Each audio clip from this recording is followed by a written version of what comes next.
Welcome to the Moved to Meditate podcast. I'm your host, Addie D. Hilster. This is a place for vibrant discussions about mindfulness, movement practices, and ways to find more balance and presence in daily life. Here you'll find resources to help you progress on your path, as well as insightful conversations with mindful movement, yoga, meditation, and Dharma teachers from a range of traditions. On this podcast, we spotlight embodied approaches to mindfulness and the more contemplative aspects of movement practice.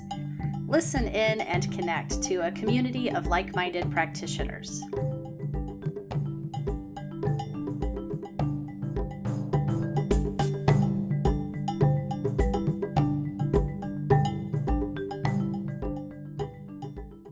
Hello, everyone. Thanks for joining me for today's podcast. It's been a while. I didn't really mean to take a break, but things got kind of busy this spring and I kept not getting to the podcast, so I'm really happy to be back today with a new episode. I've had some changes in my schedule due to some great new opportunities that have come along, which means I've been teaching more. And the biggest change is that I got hired to teach yoga at 2 residential eating disorder recovery centers, which I am loving. It was a really long and intensive screening and hiring, background checking and training process. But now I'm teaching 3 classes a week there, and it feels like a great opportunity to offer gentle, body positive yoga and mindfulness practices. All right up my alley and an interesting challenge to apply my skills in a way that fits this context and these clients who are so lovely. And my teaching contract was renewed with the local hospital here where I teach yoga for cancer patients and survivors. And it looks like I'm going to be adding more meditation workshops and classes there in the coming months. So my yoga therapy and mindfulness teacher hats have been firmly on, and all of these exciting developments are really where my focus has been for most of the spring. But I'm looking forward to figuring out a new rhythm with my schedule and planning for the mindful movement teacher training in the fall and getting the podcast going again. So today's podcast episode is a really fun and heartful conversation with my friend Francine Ang. Francine used to be one of the teachers at my yoga studio pre-pandemic, and we've stayed in touch over the years. In fact, during the LA fires earlier this year, she was kind enough to keep me posted by text about what was going on in her neighborhood of Sierra Madre, where I used to live, which is right next door to Altadena, where the Eaton fire caused such unbelievable destruction.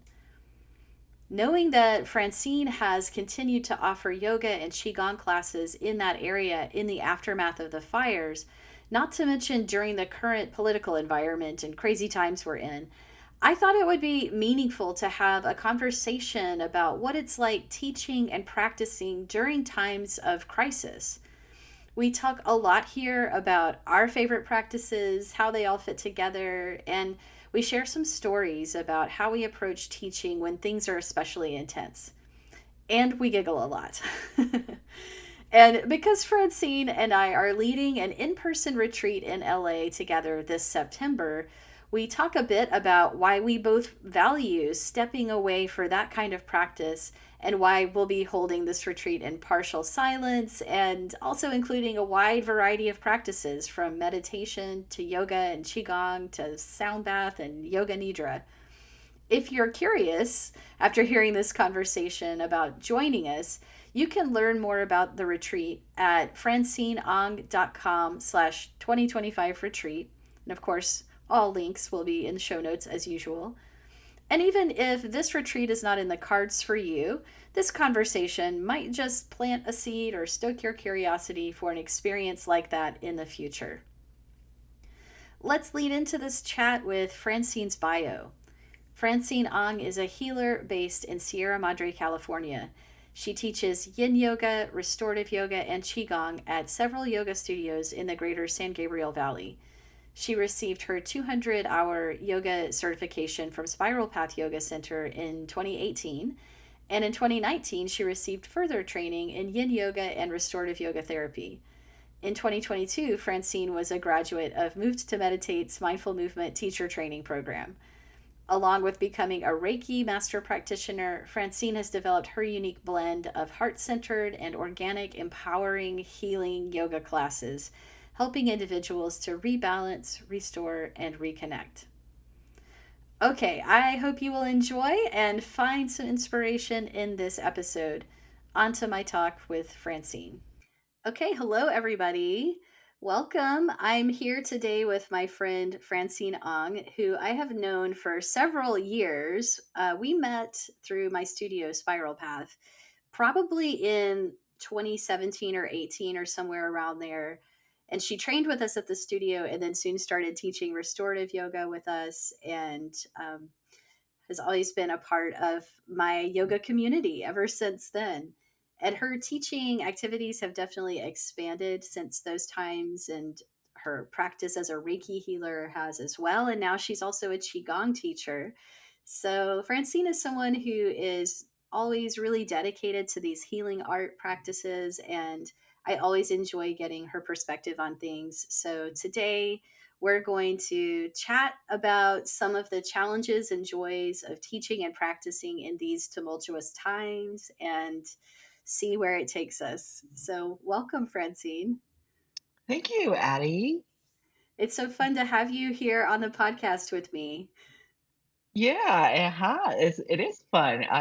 This is actually very exciting times, and like you said, challenging times as well. So it's always nice to be part of a community to come and draw some ideas and how we see ourselves on this journey.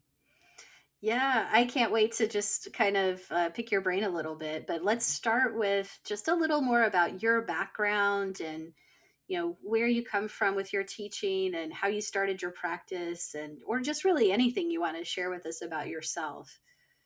Sure. So I am a yoga teacher, just as Eddie has mentioned. I was trained with Eddie back in 2017 at the Spiral Path studio in La Crescenta. Then from there, I started to integrate and study Qigong practices, and now as a Qigong practitioner as well, teacher. I'm also an intuitive medium, Reiki practitioner. I was born in Singapore, but came here to the States with my family when I was 6 years old. Grew up in the greater Los Angeles area. Now it's based in Sierra Madre and Pasadena, California. And I have group classes. I teach group classes and I do one-on-ones as well, both in yoga tradition, traditional yin yoga, and qigong practices, and general spiritual development. I Yeah. love it. Yeah.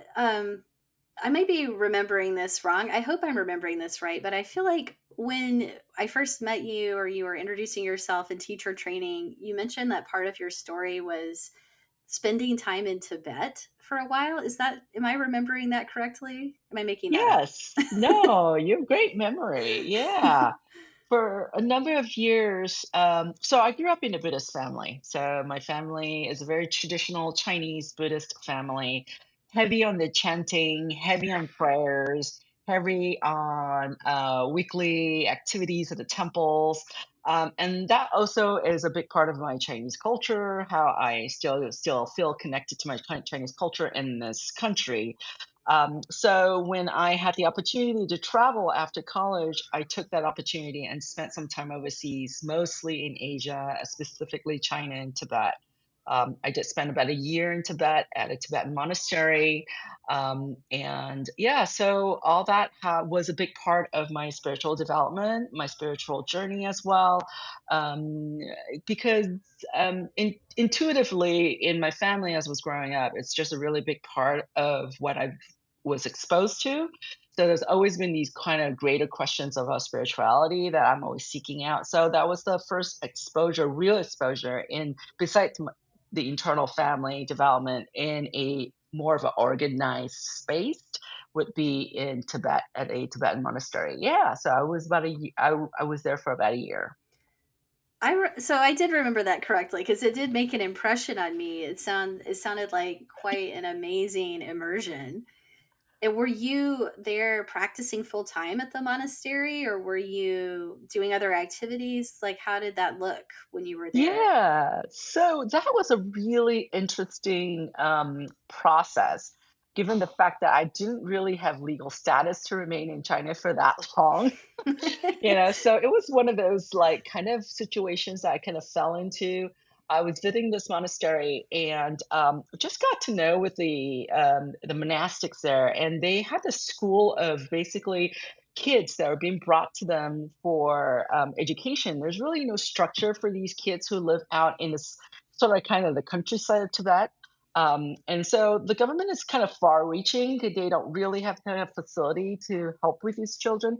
So they just happen to have this really a nice little space of maybe 50 kids that would come in and out, no structure of any sort of education. So they were interested in me teaching them more about anything outside Tibet, which is like something was really, they were poring over my Lonely Planet travel guide because that was like the first exposure to anything that's Chinese, nothing that, like pictures of the outside world. And this was really interesting. So they asked me if I was willing to stay to teach English, just to be around these kids. So and I did.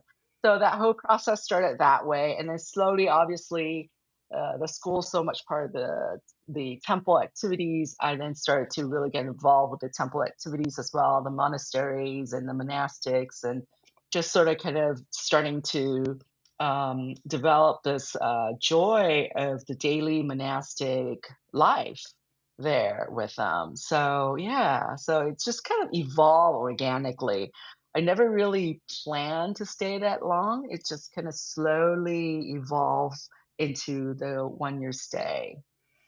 That's so cool. That's really amazing. So, and it sounds like you got to play a role as a layperson, but be next to and immersed in this monastic community and the surrounding community. And I have observed that it seems like that in some of those regions in Tibet, the monastic structure is more than just like a religious space, but it's really like a community structure, and it provides a lot of different roles and services to the surrounding community as well. So that's really kind of cool you were able to plug into that and be of service there, and also a learner. Yes, yes, for sure. Given the political environment that they're in, there are very limited resources for them. And so it does serve as a community center, not just a religious monastery. So there are doctors involved that people go see, traditional Tibetan doctors that are connected to the monasteries. And obviously, anything that's celebratory events to death, everything is involved with the Tibetan monasteries. Even just looking at the calendar to find a suitable date to move home is part of that process with the monasteries.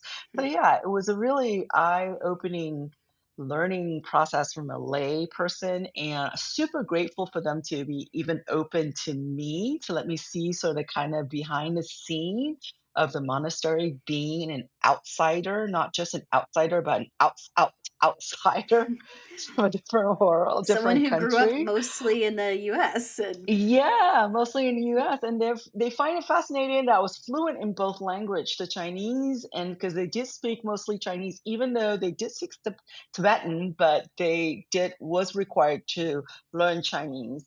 mm, So it was a really nice way for both sides, both of us to really see all these different parts of our lives coming in together in that really um, kind of the off the map chart world. mhm. Yeah. Yeah, what an amazing experience. I can only imagine how much that shaped and formed you as you came back to the States and came back to California. Absolutely. Yeah, for sure. Well, and then fast forwarding a bit to when you decided to become a yoga teacher and share some of the practices you've been doing for years and play that role. What prompted you to take that step and train and become a teacher? So, before actually coming to the Spiral Path yoga studio out in La Crescenta, I've been going visiting to different yoga studios, just kind of on and off, yeah, but has a home-based practice. just haven't been able to find the community that was right for me. And so I think I took one class, your restorative class, and I went home that night and I'm thinking, okay, I think teacher training is coming up, which is really oddly timed. It was just as like you were recruiting for that year's class. And I was like, you know what? I'm going to sign up. I didn't really think about as much as teaching. It was just more about the development and having this community and this tribe to belong to feel like there is a an organization of people that I can learn from. So yeah, so it came as a surprise, I have to say, the teaching aspect of it, because after the training, I did realize that there's so much value in the tools that we're learning. In yoga, in qigong, or in any sort of spiritual development, there's just so much to offer. And so I thought, you know what, maybe I could offer that. I could create a space and help people connect to their wholeness, and to that's what really inspired me, is to be able to not just pass down techniques, but creating a space for transformation for people who are looking for such space. Yeah, that really resonates with me because that was similar to my path. I think that's really common that a lot of us enroll in a teacher training just because we are fascinated and want to learn and deepen our practice, and we're not really thinking we could teach, or who, I think I really felt like, oh, I couldn't be a yoga teacher, I just want to learn. And then little do things just kind of unfold in a certain way, and then you find Hmm. yourself on a different path. So it's kind of interesting how that Yeah. can happen. I know. I still remember the first time when you asked me to teach, to take over your Sunday restorative class. And I was like telling myself, what if I just, if people stop coming because there's not Eddie teaching the class any longer. And I think I did pretty well. I think I You carried did that class great. for a little while until the pandemic. But yeah, so it was bit by bit. It did come bit by bit. It wasn't like this huge revolution of like, oh, I want to teach. It just organically happened step by step. And you got more and more confident and started to enjoy it and kind of Yeah, spread your wings from there. absolutely. Yeah. Absolutely. You Yeah. did really well with that class, and I always got really good feedback about it. And even, this is probably going to blow your mind, but even someone who took the mindful movement teacher training this last year Hmm. was someone who showed up at Spiral Path and took your restorative class a million years ago and then remembered us and found out, kind of like followed me. And then, because of that connection from your class many years ago, decided to talk to me about the mindful movement training. So Wow. It's like a full that's it's circle. like a funny full circle, and it always amazes me Yeah. like how those connections continue for such a long time, and how much people remember the studio and all the classes we offered there. So you know Absolutely. it Yeah. made an impact. Oh, thank you. Thank you. Yeah, I loved it. Because I loved it for my practice. I feel like teaching the class, it's my holding space for my own practice as well. So it wasn't just holding space for the students, but it was me being there, holding the space for myself for my own personal practice journey. Yeah. Yeah, I find that teaching really stretches me to deepen my practice and understand why I practice what I practice and what it's for and how it all fits together. And I think that, yeah, it stretches you to connect the dots in a way, to sort of go beyond Yes. like, oh, I like this and this feels good, to like really having an understanding about it because you're trying to communicate that and convey it to Yes. somebody else. So it's really Yes. valuable as a practitioner Yes. to teach. Yes, and especially when if someone do ask you something that maybe you never haven't really thought that way or have the answer to, it really kind of inspired to go look for the answers and how to connect the dots for yourself, but for others as well. And hopefully making some sort of sense in this whole chaotic world of this process. So yeah, just love it. Yeah, and well, speaking of which, like understanding practices and what they offer, now that you are offering more qigong and you're still teaching yoga, and these are, both mindful movement practices, but they come from different backgrounds and have different, some different orientations. How are you finding they complement each other, or do you find that qigong and yoga offer some different things that are valuable? And how would you talk about that? Yeah, so I find that restorative yoga, yin yoga, and qigong, they're all movements that emphasize slowing down, tuning in. They, although approach maybe the body's energy system maybe differently, or maybe have a little bit of different background as how it was developed. But yoga works with more of stillness and a deep release, maybe through the physical body, maybe the fascia, maybe muscles. Whereas Qigong to me, I always feel like it's more fluid, more of like a moving meditation. Almost feels like a moving meditation that awakens to Qi, sort of kind of awakens the prana, the life force. So these two practices really integrate really well because I feel like they both ask us to look at our own natural cycles, our inner cycles, and how we connect with the external nature cycles as well. So I feel like these two complements really well when they are paired together in one practice. Mm, And of course, with Qigong practice, you also bring in through the Taoist principles, some Taoist principles, Buddhist principles, the yoga as well, bringing in some Buddhist principles and maybe the earlier on principles that was founded by under yoga was founded under. So I feel like this all really nice kind of blend together, both physically on all levels, physical, emotional, mental, and spiritual. yeah, that makes a lot of sense. And you were making me think about how I think of, yoga can absolutely be done with an emphasis on mindfulness and as a mindful form of moving meditation, Hmm. but qigong has, like, it's even easier in my mind to drop into that feeling of moving meditation doing a qigong flow, because they tend to be super simple and a repeated motion, right? So it's not that strenuous. It's Yes. not like holding plank or something Yes. intense. It's usually a sort of light movement that you repeat for a few minutes. And that allows a little more time and simplicity to kind of just like drop into that more meditative relationship with it. I find where yoga tends to sort of move and change from one thing to another a little more quickly, which has its own value too. But just from this perspective of like that feeling of moving meditation, I think it's really valuable in the way that I experience Qigong. Yes.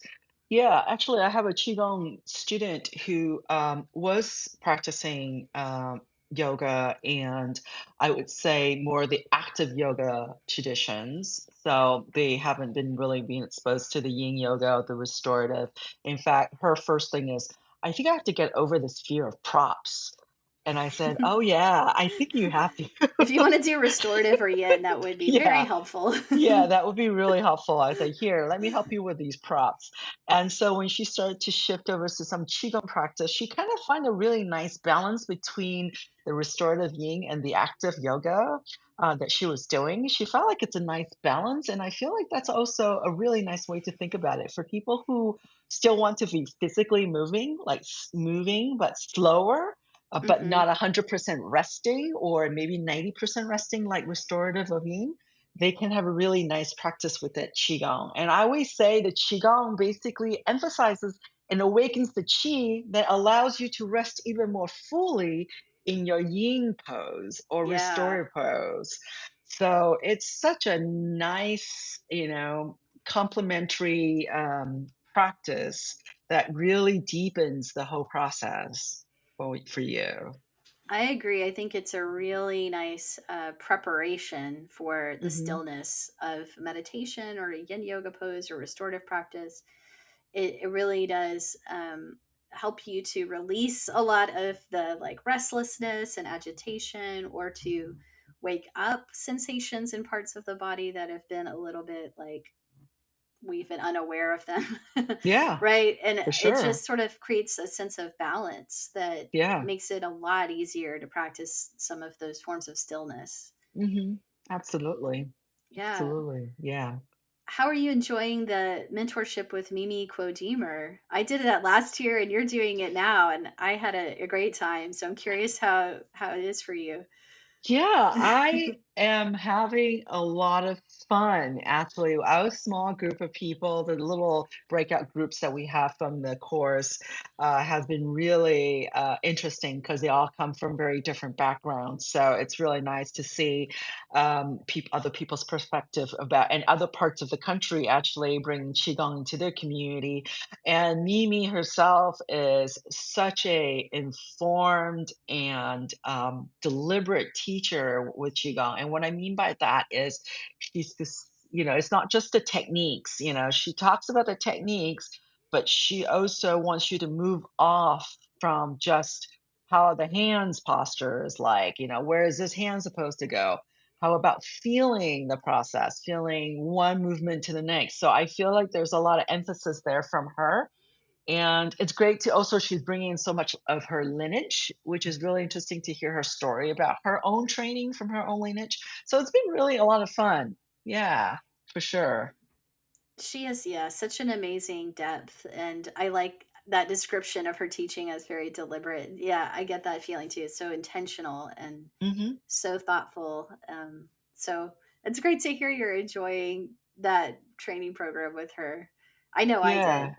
Yes, yes. And I can't believe it's almost 6 months, we're like half into it. Will go So, by quickly. oh my gosh. Yeah. Well, in this year, it's been a really weird year. It's 2025 for anyone who's listening. And it's been like the longest year and also really fast in some ways. And just, lots of tumultuous activity every day, lots of news to take in and process every day. Hmm. It can be quite overwhelming. And I think a lot of us who hold space teaching movement or meditation or in some capacity, one of the things that we're all asking ourselves is like, how do we do that in challenging times like this? And so I'd love to talk about that a bit. And I'll also just add for people the layer that, like, for you, you live in Sierra Madre, California, in the LA area, which I used to live there, Hmm. same neighborhood. And for people who don't know, that's the next neighborhood over, like literally next door to Altadena, where some of the worst fires were in LA this Yes. year earlier. I know you, Francine, were evacuated for quite a while, and a lot of your students have been impacted, friends, neighbors, just like the whole community. So that's an extra intense layer of disturbance that you're having to sort of hold in context when you're teaching there right Hmm. now. Hmm. Yes. So, yeah. So, where should we start on that topic? What has it been like for you? Ooh, yeah, it's been a very cha it's been a very challenging year. It feels like a whole entire year has been like condensed down to the 2 months of the early part of this year with the LA fires. And so, yes, I was evacuated for about a week, but very luckily and very grateful. My community and my neighborhood is very safe. But a lot of people in the surrounding community, just like Eddie, you mentioned, has suffered quite a loss. And I think the first thing I really want to emphasize here is that we first have to take care of ourselves. You can't pour from an empty cup. So your own needs have to be first met. So whatever that looks like, whether that is just shutting off the news, not listening to the TV, or if you can just distance yourself a little bit away. I know that 1 week evacuation, there's just so much news and so much information out there. You really don't know what's real, what's not real. Are people really panicking, or are people just downplaying things? And you have government involved, and that's all going to be really confusing very quickly. So I think it's really first thing is just to really pull back and not get sucked into the drama. I feel like if you get sucked into the drama, you just become the drama, and that's a whole, like, whole process to handle. So first take care of yourself, and I certainly did. It's funny because, as you mentioned, Mimi, there was a class of her training course that happened to be during the week of evacuation. And so there was really nice. I thought about skipping the training class that day, but I thought I would need to be there because it's really nice to have a community as well. Because everybody, even though they didn't live in Los Angeles, everybody was aware of what was going on in LA. I mean, it made bit news overseas as well. So it was really nice for them to come together as well to acknowledge what we were experiencing. So that was a really nice sense of comfort that the rest of the world is with you, even though they were not there. Um, and then once that happens, when I start to really care for my own needs, and when I start having classes again with people who has experiencing losses of home, I just really truly meet them where they are. I cannot ever assume to know what they're going through. Just meet them where they are, whether that is acknowledging what's happened, or coming together to handle collectively the stress that everyone is experiencing at some level, and just to offer this really stable and calm space for them just to rest from the noise, you know? So either way, it's just a whole space. And sometimes holding space is just sitting together and breathe.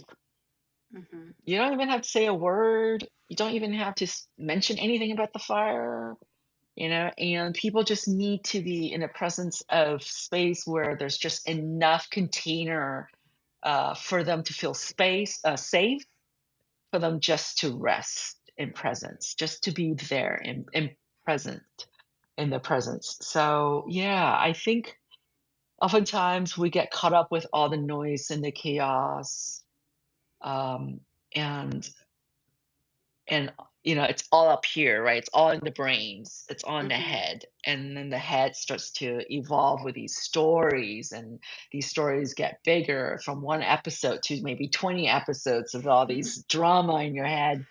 So I just give people the opportunity to bring it down to the heart and just stay, even though it may be difficult, but it's so necessary for survival, just to be present with it. Yeah. That's beautiful and so tender. And um, I wonder, like, let's imagine that you're going to go teach a class tonight, and Hmm. you're having your regular day, but then you're going to go and like lead a class, and that some of the people in the class might be just in different places with all of this, or something may have happened that they really need to be held in a skillful way. Like, what do you do to help prepare yourself or to make sure you're grounded? Because, like you were mentioning, they need this grounded space to feel safe in, and that really, like, the facilitator sets the tone for that. So what do you do to make sure you can show up in a way that you know offers that to the best, no, because we can't do it perfectly, but to the best of your abilities to be grounded Sure. for them? Yeah, so I always try to really be present on the mat at that moment as much as I can be, whatever that's happening before class, as we step into the studio, as we step into the classroom. The mat is that sacred container. The mat and the space is set for practice to be present. And if a student would rather just be in Shavasana the whole entire class, they're welcome to be just in Shavasana the entire class as we move through our poses. For me, I think it's very important to remember that we all move energetically on a different speed, but collectively can influence that speed as well. Collectively, we can influence the vibe that we're in.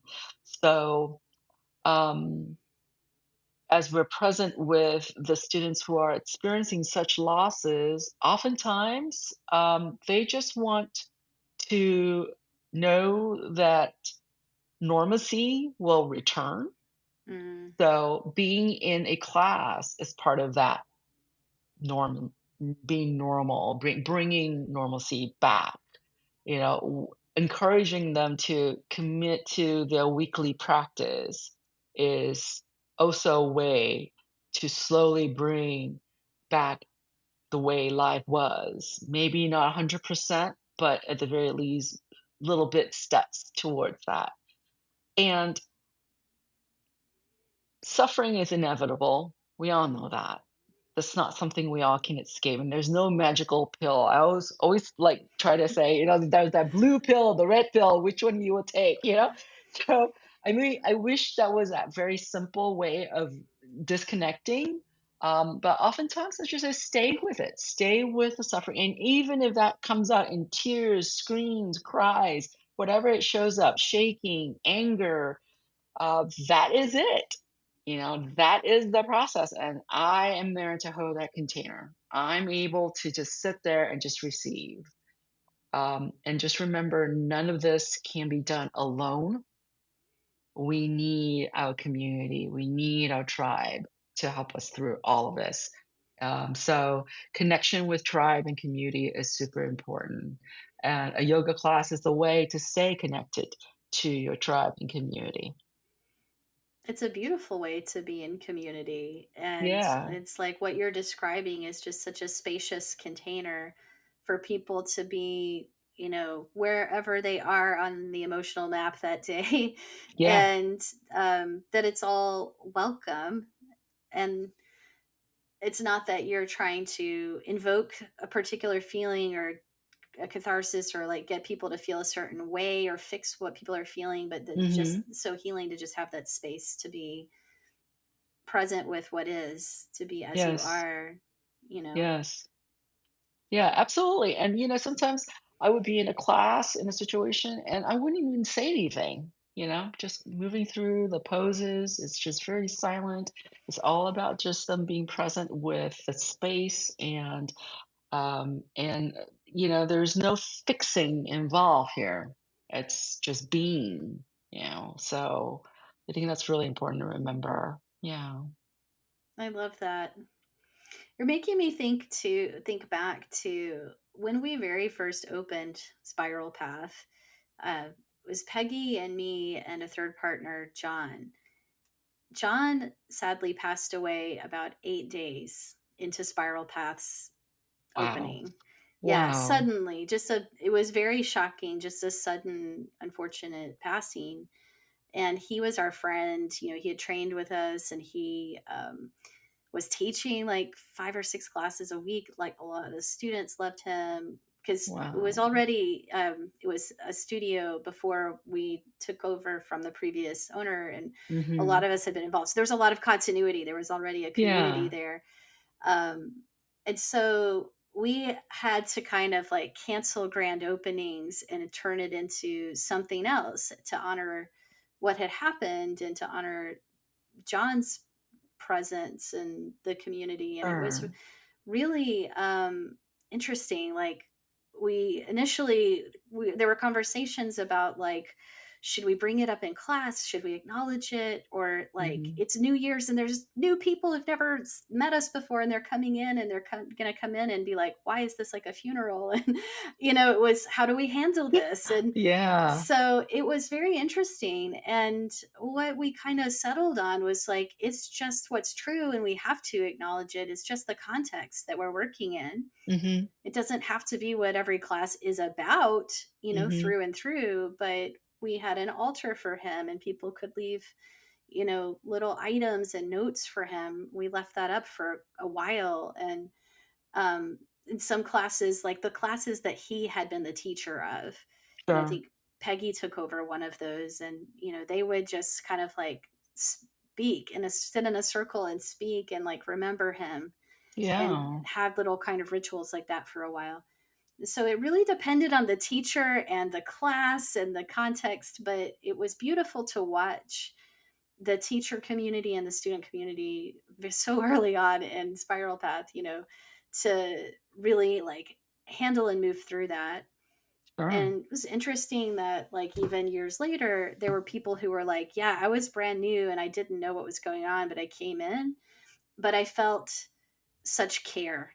Like, I just Yeah. felt this was a community of people who like really cared about each other. And that was what they took away from it. So it wasn't something to shy away from or try to hide, right? Or Hmm. try to Yeah, like push aside. Um, absolutely. so it was a really interesting lesson. And I think we've had so many opportunities to handle crises like the pandemic and like Yeah. all the stuff. But yeah, It's just one of those things that I always feel like you just have a space, and whoever walks through those doors have already asked for permission to be held in this container in whatever ways the container is going to hold for them. So I always see that people who come to class, especially like after for the fires, like you say, John, people who've come in who know John or don't know John, there's already some sort of connection with the studio energetically. So when they come in, they will feel the sacredness of the space and allowing them to be present, whether knowing John or not knowing John. And at the we had a spring equinox retreat just shortly, like in March, which is about 2 months, about a month and a half after the fires. And we had a really good group of people, and there was a couple of them who have lost homes. And it was when we're going around the circles, every person who've lost home handled it and spoke about it differently. One woman was just looking as an opportunity to restart everything, get rid of everything, and don't need all the stuff that she's been hoarding all these years, right? But another woman, another person is grieving and, lots of emotions coming through, can't even get the words out. So the source of community is just like this invisible web of energy, this invisible connection. We're just here, and you get to say whatever you want. There's no judgment, no fixing, no answers. We're not going to walk out of here today with all the answers to all the problems, but that's not the point. The point is just being there and being held. And for the people who were there holding, is there a practice too? Is there an opportunity as well to connect with the community and their tribe in a deeper way? I think that sense of belonging is so powerful. And like you said, just the normalcy of like, oh, Hmm. right, we can just breathe together. We can still Yeah, move together. Like this still exists. There's still this goodness. We've maybe absolutely. lost so much, or so much feels like it's uncertain, but we still have this. Yeah. But what choice do we have? We have to see the goodness in everything and somehow work through this process. It just takes a lot of time and different ways, many different systems and modalities and people out there to assist through that process as well. Yeah, I love it. It's so important, for balancing the mind, because we could really go to a dark place, right? Very quickly. If we just focus on everything that's wrong and what we're going to Yeah. do about it, yeah, Yeah. it's going to become very unbalanced. And we're actually going to be missing part of the wholeness of what is, right? Of what's true, which, there's also birds and trees and blue sky and good people and people who make art and delicious Yeah. food and so Yeah. much to You be grateful for. Absolutely. You see all these people coming together, right? And I mean, I learned about the community that I have no idea existed before all this, and how strong everybody is willing to come together and put all the differences aside and to really focus on what it needs to be done to the community so that they can come out of this quicker, sooner, and better. Hmm. Yeah. Beautiful. That's so hopeful. Oh, Yeah. yeah. And so you are actually hosting a retreat in the LA area this year, and you'd reached out to me to be part of it. I'm really excited to fly down there and be with you Yay. guys.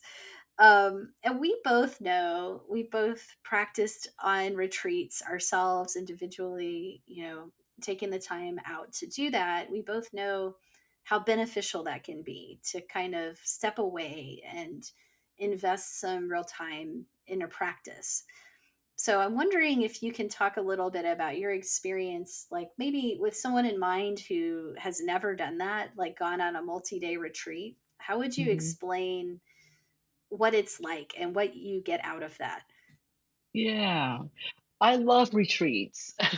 Me You too. know, yeah, I love retreats. If I can be on a retreat, I'm sure, some family members might disagree with the time we spent away, but I love retreats because retreats is such a privilege to be able to take like a pause. I always see retreats as like a sacred pause, especially in today's times. We have so much going on in our lives. Our daily grind is unimaginable for many of us. And so I feel like retreat's an opportunity to just disconnect from that and get into a space which you can reconnect to your essence, to your space, to yourself. You know, um, long time ago, someone told me they saw retreats as like an escape, trying to escape to some place, a resort of some sort.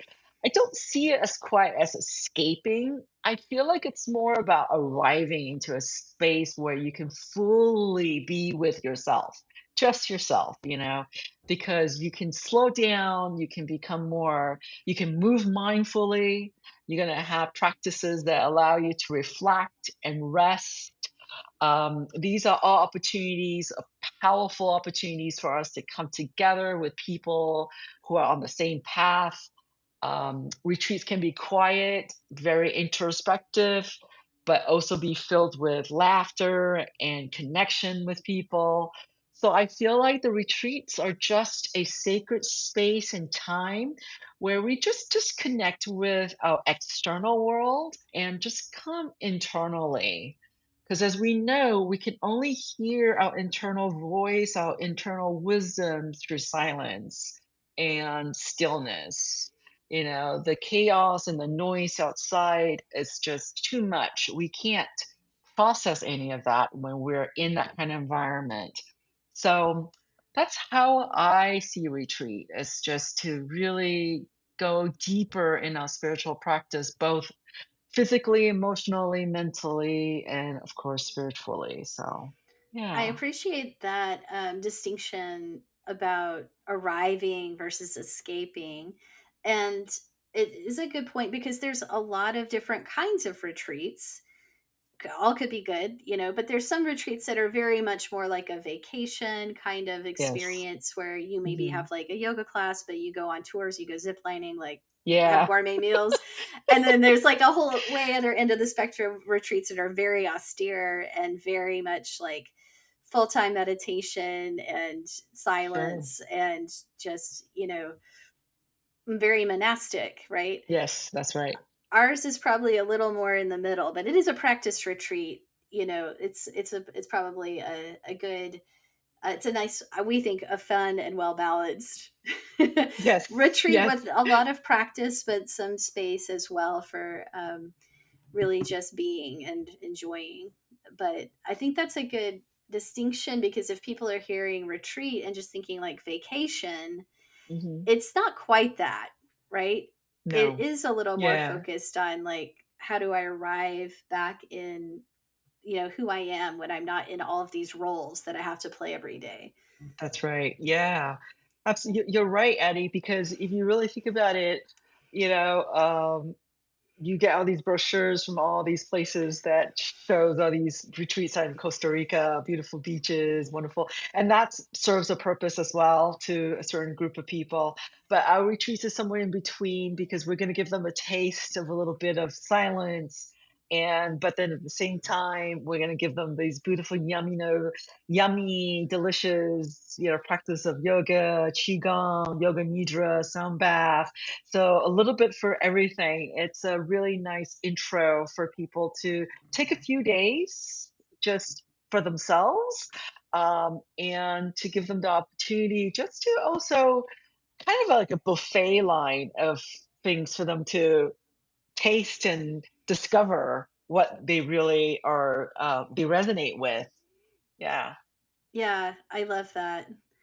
let's talk about the silence bit because I know I know a few people who hear about that and who were like, "Sign me up. Let's all just go shut up for a while." But most Yeah. people, when whenever um whenever I go on retreat and come back, the thing people ask about is like, "Was it silent? How can you be quiet for days at a time? Like, how is that even Mhm. possible? Do you go crazy?" And I have like a whole spiel I do trying to demystify the silence and why it's beneficial. I know it's not really that hard when we're Yeah. all doing it together, we're all supporting each other. It just really lets our minds quiet down because we don't have to worry about conversations and all of the mental planning of what we're going to say. We can Mhm. like relax the social mask a bit. So Mhm. I'm wondering, what do you think about that? And do you find, yourself explaining the silence as well, or how have you struggled with it, or do you find it beneficial? What's your relationship with it? So I find silence surprisingly rich for me. I just feel like um, we can use a little bit more silence than the world offers. But I do recognize it can be very unfamiliar for most and even scarier for some, especially when the silence involves no phone, no internet. It's not just the verbal silence, but everything, eye Hmm. contact, writing, any form of communication, it's part of that silence Aside from a detox. little bow to, Yeah, bump aside into for people, right? yeah, exactly. It's like, I'm not trying to be rude, but I'm not supposed to be making eye contact and all that good stuff, right? But it's so it becomes a mirror for me, really, because I feel like only without these distractions that I can start really seeing myself again. I can really hear myself again and feel myself. It's deeply healing, and especially when you need clarification of things. I feel like in the silence practice, multiple day silent practice really give you the power to clarify the mystery, to really clear things up for yourself, an opportunity for you to really get to the root of things if you want to, if that is purpose of the retreat. So I that's why my relationship with silence is the opportunity just to be within and not really have to um, keep up with the demands of the social aspect of, like you say, interaction, communication, the social mask, what we're going to say, how we're going to introduce ourselves, and all that stuff that comes with, oftentimes retreats. There's a little bit of part of that.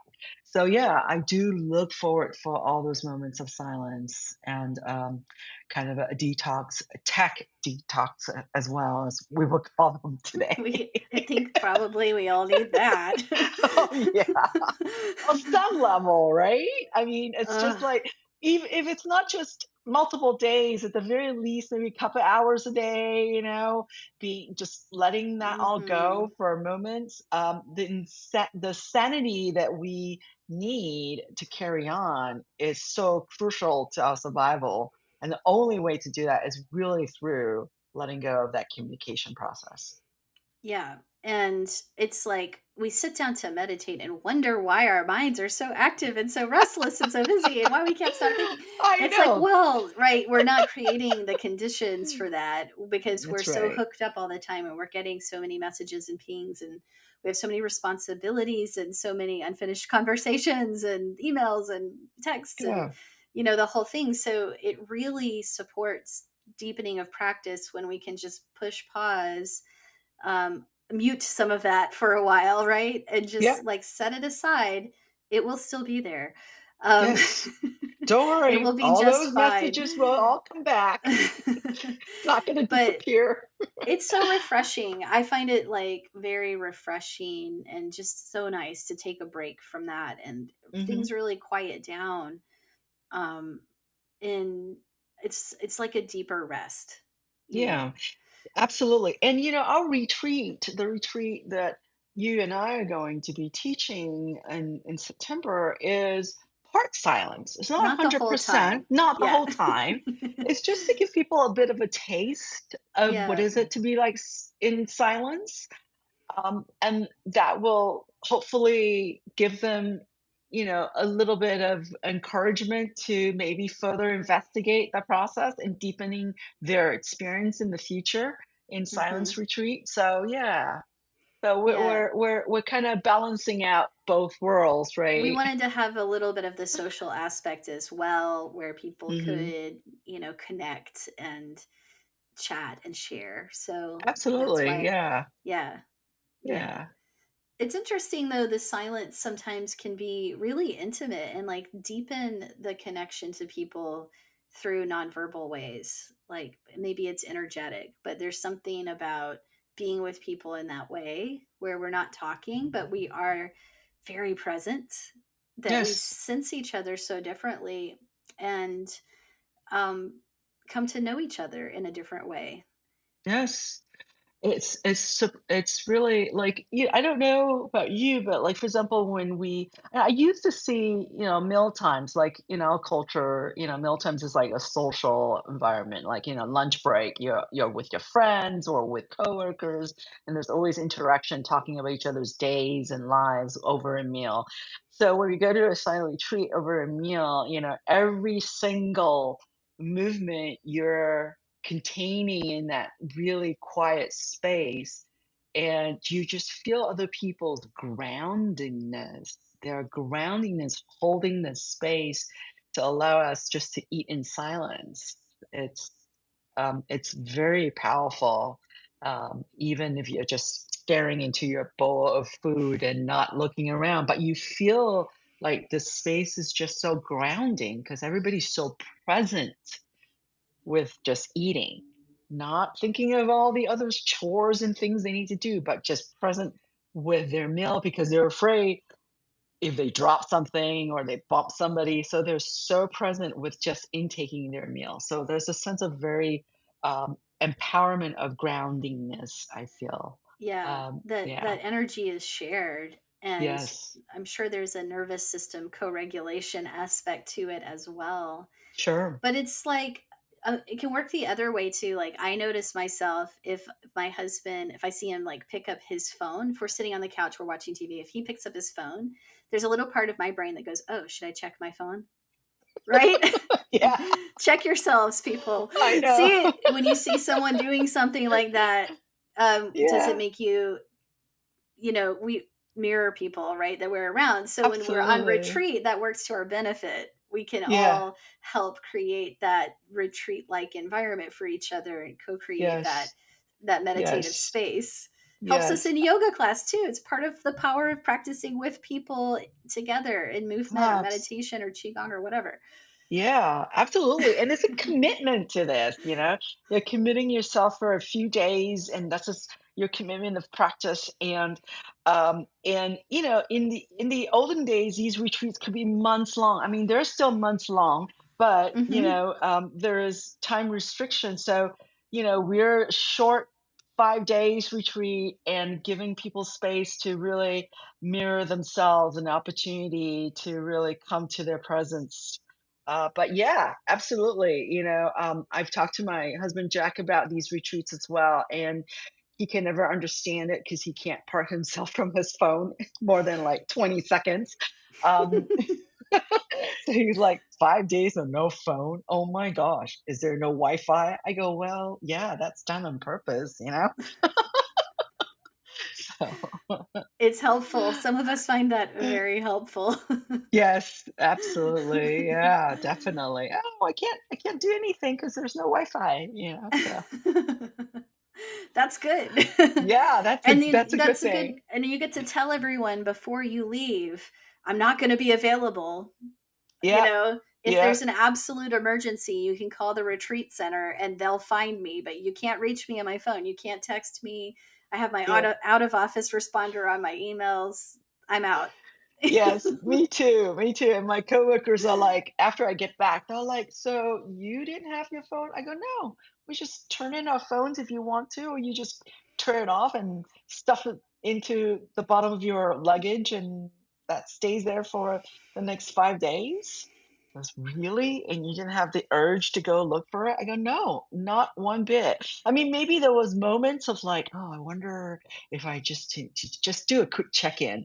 But that's a rabbit hole to go down into if you It's do a not quick worth the check-in. risk, It's not. like, you may have that thought, but that thought Yeah. will pass Yeah. because, it's an impulse and it's a habit, but it's not worth the risk of ruining your retreat, No, right? exactly. Yeah. You spent all the money and the time to get here. Do it right, right? Yeah. Just make Well, the and best out of it. things are very magnified on retreat. So if you can't do a lot about them. Like if something is happening, you get on your phone for one innocuous reason, but you see a news article pop up and it's something you don't like, you're Yeah. not going to do anything about it. You're on retreat, but Yeah. it's going to hit you more because of the state you're in and the place you're at and what else is going on. It's going to feel even more dissonant than it would Yeah. normally, and you're not in Abs- the like prepared for it. So it's just you're in a tender place, and it's not yeah. kind to expose yourself to something like that could be Yeah. very disruptive for you. Yeah. Great point. Great point. Yeah. It's like there's nothing, you can't do anything about it. So don't worry. The world will continue on without you. Don't worry. 5 days of you missing, it's not going to change anything. Yeah, I have found that I can go away for like 10 days and everyone's still functioning without me. Yeah. Exactly. Just leave a lot of TV dinners in the freezer, because there's always that one person like, who's going to cook my meals? Fortunately, my husband's pretty good at taking care of himself in that way, and Oh, yeah. Good but for you. You've trained him well. I was telling Jack, I was like, there's this thing called Postmate, and you've used it before. I think you'll be fine for 5 days. it's And just sure his way enough, of saying he'll miss you. yes, yes, absolutely. I understand that. But it's Yeah. so worth doing, and then I feel like we come back refreshed and more present with the people that we live with, and we're more available to them after we go and clean our mind for that length of time. We come back Mhm. a little bit better. Yeah, I think so too. And you bring in lots of perspective that not just for yourself, but everything that you're going to be engaging in. And the people that you meet at a retreat may turn into longtime friends as well, Hmm. practitioners, people from all over the world. So I feel like there's really a lot of good work done when you do retreats. I always tell people you need to do at least one retreat a year, if not two, if try to fit that into your schedule, big or small, doesn't really matter. Just having that time and commitment to it is super important for your well-being. That's how strongly we feel about retreats. Yes, absolutely. Yeah, I do. Have you fallen into the situation where during a retreat you're already thinking about your next retreat? Yeah, It's like everybody does that. I was like, stop it, Francine, stay focused. You're not done here yet, but Right. you're already thinking, Planning, oh, planning. planning. When are we gonna be the next retreat? Yeah. It's hard not to because it is such a valuable experience and it Yeah. reminds you of like how deeply you benefit from it. So of course we're thinking about how can I make sure that I have access to this again in the Yes, future. absolutely. Yeah, Yeah. for sure. Well, this has been so Woo. much fun to talk about practice in these different ways and um, seeing the time and just wondering if there's anything else you want to add to the conversation before we sign off. And I'll definitely ask you to share, your website and your socials and whatever else people can use to connect with you. But like any other topic or any other words of wisdom you want to share before we Oh, start you're to so wind it down. kind. You're so kind. Words of wisdom. Oh my gosh. Um, You have a well, lot of wisdom, Francine. Come on. I, uh, I just feel that it's for your own, for collectively, for yourself, for your family, for your friends, for your community, for your neighborhood, for your country, for the world. we all have to commit to some level of these kind of well-being practices and self-care practices, whether it's yoga, qigong, meditation, intuitive development. Um, it's all so crucial for our survival. So it may sound cliche, but it's true, so true that we have to nourish ourselves constantly in order to be well for ourselves and others. You can only, take care of others when you are well. So I think any opportunities you get with teachers locally, online, classes you want to take, retreats you want to attend, take that opportunity. Just take an opportunity. Don't worry too much about what is it going to be like? Is it going to work out? Just commit. Just say yes to all that self-care modalities that we've been talking about on this episode. So thank you. That's great advice. And I think important because when things are difficult, it's really easy to say, oh, that practice is so nice. I really enjoy it, but I'm going to put it on the back burner because everything else is more urgent right now. Mhm. When we don't understand how essential that support could be for us to actually move through the situation better with Yes. more balance, with more skill, with more clarity, with more compassion, with all of the things we believe in. Yes. So the practice is not just like this luxury for when everything has already worked out. Mhm. Yep. Because when is that going to happen? Those are great words of wisdom, Addie. You're right. It just it's the well that we go to really having to replenish it. And yeah, so ah. So tell us, yeah, where people can learn more about you and or find your work or connect with you. So you can find more information on my website, which is francineang.com. I'm on Instagram mostly. I don't do Facebook or anything else. Instagram is my only social media. Soulful Om underscore Om, two Ohms. I'm sure Addie will put it in there I'll put it somewhere, in but the show notes, the links. Yeah. yeah. And I have a lot of group classes. We got individual classes as well, and of course we have this wonderful retreat coming up in September. I hope some of you will join us just to be with us, just to meet us in person, because I know some of us have never met in person. Everything's online, and we It's do true. really exist. We're real people. So We're three-dimensional and everything. yeah, exactly. So just come and join us, have some fun, have some rest, and some reconnection to yourself. Yeah. Wonderful. This has been so much fun. Before we started recording, I was like, uh-oh, Francine, I'm going to be giggling the whole time. So we made it. I giggled a Yes. lot, but That's it was okay. just Giggle's fun. good. Giggle's good. Yeah, Giggle's good. lightheartedness is something Yes. I'll take it where I can get it these days. So it's really helpful. Absolutely. Oh my gosh. Yes. Yeah. Yeah. Well, thank you so much for taking the time to chat today. And I really enjoyed learning even a little more about your background, your time in Tibet, and everything that's unfolded along the way. So thanks again, Francine. Thank you, Eddie, for having me. Thank you. So that's today's episode. If you enjoyed this conversation, please share it with a friend, subscribe on YouTube, or leave us a review on Apple Podcasts and help others find it that way. To learn more about my work, the Moved to Meditate class library, courses, or teacher trainings, go to movedtomeditate.yoga. This is Addie D. Hilster. Thanks so much for listening.